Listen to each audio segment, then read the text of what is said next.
Punta na daw tayong Maynila. Ma? Pinaki ko na yung mga gamit mo. I-check mo na lang kung may naiwanan ka, ha? Bakit tayo aalis? Hindi pa natin sila nagagantihan. Anak, gaganti tayo pero hindi ngayon. Kailan? Anak, hindi ko alam.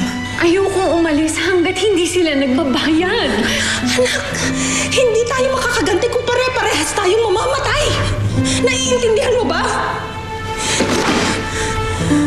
Anak, pinapangako ko sa'yo, gaganti tayo.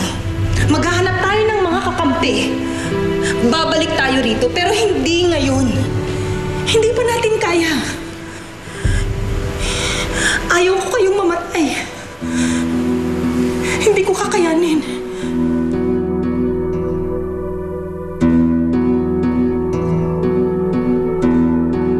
Ligpitin mo ang buong pamilya ni Serafin. Gawin mong mabilis, gawin mong tahimik.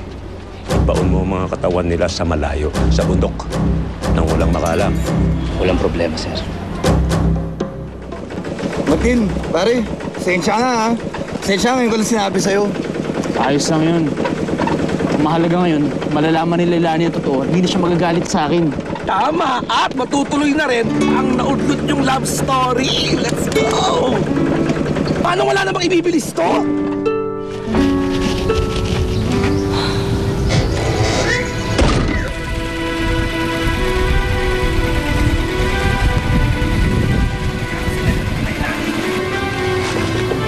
Ate, si Kuya Martin.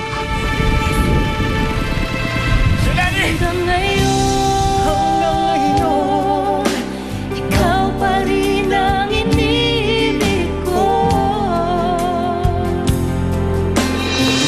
Hindi ka makakausap kapag ganyan. Hindi naman importante sa akin ang makausad eh. Ang mahalaga, walang maiiwan. Babalik pa ako dito, ma. Maniningil pa ako. Hindi pa ako magpapaalam sa lugar na to. Pare, pasensya ka na ha.